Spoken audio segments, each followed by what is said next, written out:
So we're going to do a little experiment based on Graham's law of effusion. We're going to use this simulation to explore this.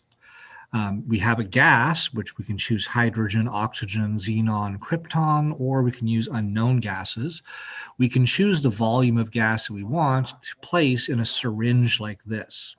So we're going to place a gas in the syringe, and you notice the syringe is attached through its needle to a flask, which is attached to a vacuum tubing.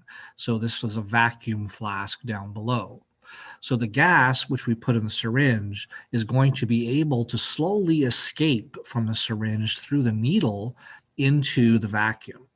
That process of gas escaping through a pinhole or a needle like that into a vacuum is referred to as effusion. And Graham's law is based on this kind of weird process. So let's begin. You might want to set up a data table for yourself. We're going to place a gas into the syringe. You'll want to record the name of the gas. We're going to put the volume. We're going to select a volume so you can record the volume. And we're going to figure out how long, we'll measure how long it takes for that gas to effuse out of our syringe. So why don't we start with hydrogen gas? You can put that in your data table. We'll use 100 milliliters of it. And we'll start. So we'll press start on the animation, and now you can see the syringe, the plungers dropping very fast, and it took just 5 seconds. Right? You see the timer there. So 5 seconds for 100 mils of hydrogen gas to effuse out of that syringe. Now you can make another column in your table, and you can record the rate of effusion. Okay, so the rate of effusion. The rate would be the volume divided by the time, and it'll be expressed in milliliters per second. Okay, so go ahead and calculate the rate for the effusion of the hydrogen gas. Let's reset the syringe, and we'll put another gas in there. Let's put oxygen gas in. Oxygen is a larger molecule than hydrogen. Remember, both oxygen and hydrogen are diatomic. They're Hofbrinkel elements. So the hydrogen was actually H2 and the oxygen is O2. So we'll put why don't we use the same volume, 100 mils of gas, and let's see what happens when we click start. So right away, you can see that the plunger in the syringe is dropping at a much slower rate than the hydrogen, which tells us that the oxygen is effusing from this container at a slower rate. Okay, so it's almost done. And there we go. So the oxygen, 100 milliliters in your data table, took 20 seconds to effuse. So you can calculate beside it its rate of effusion. Let's do another one, xenon gas. And for xenon gas, let's use a different volume. Let's use only about 50 milliliters if I can get it exactly 50. Well, I'm close. It's a little hard to do this with a mouse. There we go, 50 milliliters of xenon gas.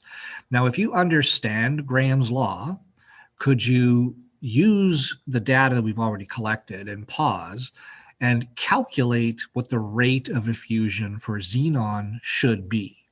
Okay, since you know the rates of effusion of oxygen and hydrogen, you could use either one of those as a starting point and calculate, using Graham's law, the rate of effusion for xenon. Okay, I'll pause the video and see if you can do that. So now let's test it. So we've got 50 milliliters of xenon. Let's see what happens if we start. So you can see the xenon compared to the oxygen is significantly slower. Why is that? Well, when you consider the formula for the average speed of the molecule, the root of 3RT over molar mass, the temperatures are the same, but the xenon has a much larger molar mass than oxygen or hydrogen, so xenon's rate of effusion is much smaller. So there you can see it took 20.3 seconds for 50 milliliters of xenon to effuse. So calculate its rate of effusion and see if it matches what you had predicted from your Graham's law calculation. Another common thing to do with Graham's law is to calculate the molar mass of an unknown gas.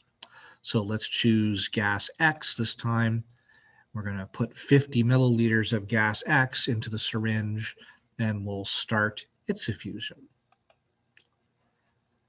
So you can see gas X is effusing. That's a little hard to tell. Definitely slower than hydrogen. Maybe similar to oxygen. I'm not sure. So there we go. Gas X, 50 milliliters, took 11.8 seconds. So calculate the rate of effusion for gas X using this information. And then if you understand Graham's law, pause the video and calculate the molar mass of gas X. Okay, we'll do one more unknown. So I'll change the volume again.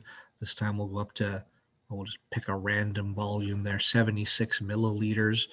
Okay, and this time we'll do gas Y, another unknown, and we'll start. All right, so you've calculated a rate of effusion using Graham's law and checked it.